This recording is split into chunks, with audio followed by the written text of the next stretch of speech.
Seasons of India, जो weather conditions हैं हमारी कंट्री के अंदर या जो हमारा कंट्री है वो लगभग सेम रहता है 2 महीने के लिए। और ये जो 2 महीने हैं इनका जो टाइम पीरियड है इसे कहते हैं सीजन। ट्रेडिशन के अनुसार 6 सीजन्स होते हैं इंडिया के अंदर।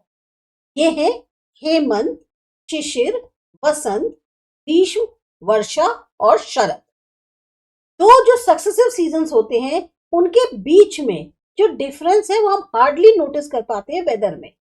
अगर जैसे 2 सीजन्स को हम साइमल्टेनियसली ले लें तो सिर्फ 3 सीजन्स रह जाएंगे, कोल्ड सीजन, हॉट सीजन और रेनी सीजन।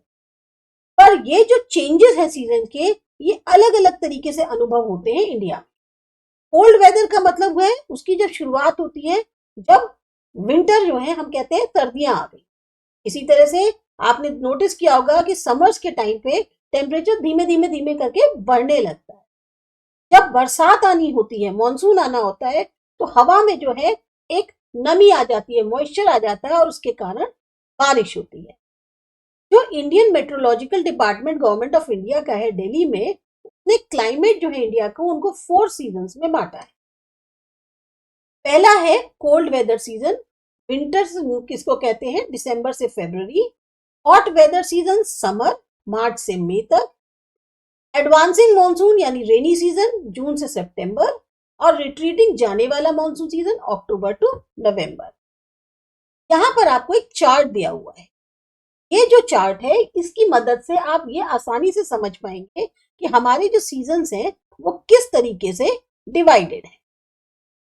सबसे पहले देखते हैं, यहां पे दिया है cold season, hot season, rainy season और रिट्रीटिंग सीजन। ये 4 सीजन्स आपको बताए गए। अब आप देख सकते हैं कोल्ड सीजन कहां से कहां तक है, यहां से यहां तक, यानी कि दिसंबर, जनवरी और फरवरी, 3 महीने इसमें कवर होते हैं। लेकिन अगर विंटर देखा जाए तो आपको बहुत ज्यादा विंटर जो है दिसंबर और जनवरी में मिलती है, जिसे हिंदी में पौष और माह कहते हैं। और जो सीजन होता है वो शिशिर होता है।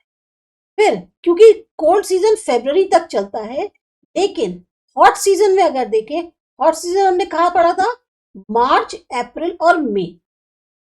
लेकिन जो समर है वो फरवरी से एक तरह से हल्की हल्की उसका एक ठंडक की जो इफेक्ट होती है वो कम होनी शुरू हो जाती है। फागुन, चैत्र, वैशाख और ज्येष्ठ, इसमें 2 आते हैं, वसंत और ग्रीष्म। टोटल मिला के क्या हुआ सीजन, समर। फिर आते हैं रेनी सीजन पे। अब रेनी सीजन जो है जून, जुलाई, अगस्त और सितंबर तक रहता है, जिसमें हम इसे बोलते हैं आषाढ़, श्रावण, भाद्रपद और अश्विन। 2 सीजन्स कौन से हैं, वर्षा और शरद, और ये टाइम हो गया मॉनसून का। फिर आते हैं रिट्रीटिंग, जाने वाला। इसमें जो है अभी आप ये देख सकते हैं कोल्ड सीजन जो है वैसे यहां पर खत्म हो गया, लेकिन विंटर्स का जो ऑनसेट दिया है इन्होंने वो दिया है अक्टूबर, नवंबर, दिसंबर और जनवरी, यानी हल्की हल्की मौसम में चेंज आपका शुरू हो जाता है। तो रिट्रीटिंग सीजन अक्टूबर और नवंबर है, कार्तिक और मार्गशीर्ष बोलते हैं, और ये आता है आपका हेमंत। ये एक तरीके से पूरा इन्होंने चार्ट की मदद से आपको समझाया है। फिर आता है कोल्ड वेदर सीजन जो है विंटर, दिसंबर टू फरवरी। फिर आता है cold weather season, winter, December to February. अभी हमने जो पढ़ा चार्ट में, अब हम उसको ढंग से पूरा डिटेल में समझते हैं। इंडिया के अंदर 3 महीने का ड्यूरेशन होता है दिसंबर से फरवरी तक, जिसको हम विंटर कहते हैं। इस टाइम पे जो सन की रेज है वो वर्टिकली पड़ रही होती है सदर्न हेमिस्फीयर, यानी 22 सितंबर से लेकर 21 मार्च तक। इंडिया नॉर्दर्न हेमिस्फीयर में आता है, इसीलिए यहां पर प्रभाव पड़ता है स्लैंट सनरेज का, यानी तिरछी जो सनरेज है उनका दिसंबर से फरवरी के बीच में, और इसी कारण टेम्परेचर जो है वो कम होता है। विंड्स जो बहती है वो नॉर्थ ईस्ट डायरेक्शन से बहती है, सेंट्रल एशिया से। ये विंड्स ड्राई होती हैं, ठंडी होती हैं, इसी वजह से वेदर जो है वो ड्राई और कोल्ड होता है। स्काई इस टाइम पे जनरली बिल्कुल साफ होता है, यानी कि आसमान बिल्कुल साफ होता है, क्लाउडलेस। नॉर्थ वेस्ट इंडिया जो है वो कंपैरेटिवली ठंडा होता है, क्योंकि वो जो है सी से काफी दूर, और कुछ हिस्सा इसका जो है वो डेजर्ट है। विंटर्स के टाइम पे इस रीजन में एक हाई प्रेशर डेवलप होता है, और ये जो है विंड्स को डिफ्लेक्ट करता है, जो उनका रास्ता है उससे अलग करता है। ड्राई और कूल विंड्स जो है वो जनरेट होती है इसी हाई प्रेशर के कारण। ये विंड क्या करती है, टेम्परेचर जो है उस प्लेसेस का उनको कम करती है जिसके ऊपर से ये बहती है।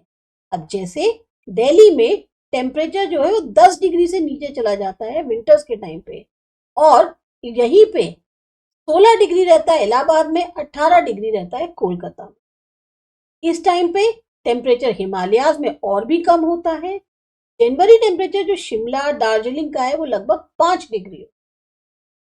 इस समय बारिश या स्नोफॉल होता है हिमालयाज में, तो जो कोल्ड और हैवी विंड्स हैं वो नॉर्थ इंडियन प्लेन्स की तरफ बहने लगते हैं।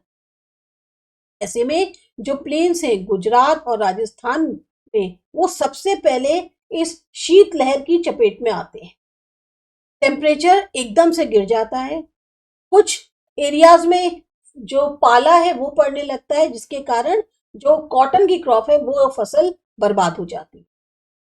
टेम्परेचर जो है फ्रीजिंग पॉइंट से नीचे नहीं जाता विंटर्स को छोड़ के, और वो भी जो बहुत ही ऊंचे पहाड़ी इलाके वहां पर, क्योंकि जो सेंट्रल हिमालयाज हैं वो एक तरह से रास्ता जो है रोक लेते हैं एक्सट्रीमली कोल्ड विंड्स का, जो सेंट्रल एशिया से आ रही होती हैं, और कहने को इंडिया को जो सीवियर कोल्ड है उससे बचाते हैं।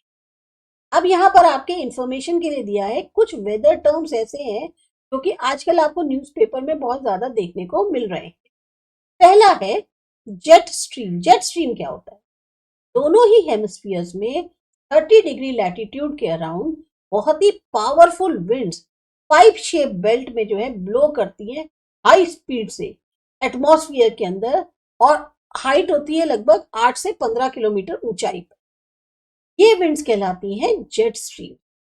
इनकी जो एवरेज वेलोसिटी है वो 150 किलोमीटर पर आवर है, और सेंट्रल पार्ट जो होता है इस विंड बेल्ट का, उसकी वेलोसिटी उस टाइम पे होती है 400 किलोमीटर। विंटर्स के टाइम पे ये विंड्स बहती हैं सदर्न स्लोप्स पर हिमालयाज के, और समर्स में ये जो है पेनिनसुलर इंडिया के ऊपर रुक जाती हैं। हाई एल्टीट्यूड विंड्स जो हैं वो बारिश लाने में काफी मदद करते हैं। फिर आता है वेस्टर्न डिस्टर्बेंसेस। जेट स्ट्रीम्स जो हैं वो वेस्टर्न एशिया के ऊपर जो बनती हैं वो ईस्ट की तरफ बहती हैं, और वेस्टर्न एशियन कंट्रीज या वेस्ट एशियन कंट्रीज पर असर डालती हैं। इसके अलावा नॉर्थ वेस्ट इंडिया पे, पाकिस्तान पे और अफगानिस्तान पर भी इनका असर होता है।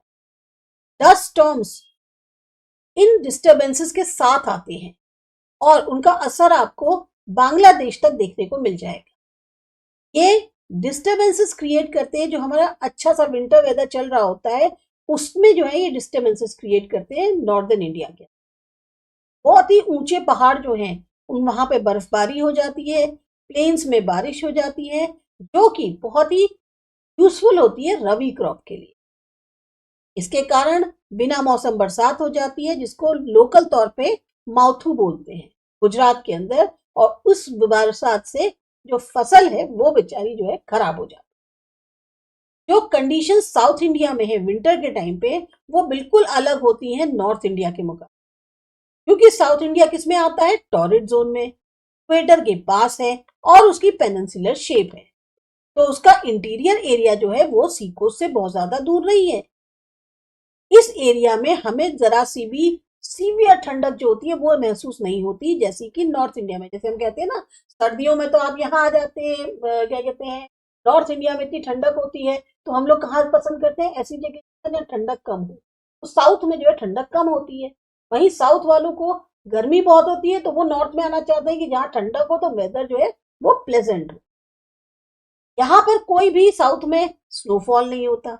टेम्परेचर जो है वो भी बहुत नीचे तक नहीं जाता। जैसे कोच्चि का टेम्परेचर जनवरी में 26 डिग्री होता है, मदुरई में 25 डिग्री, चेन्नई में 24 डिग्री।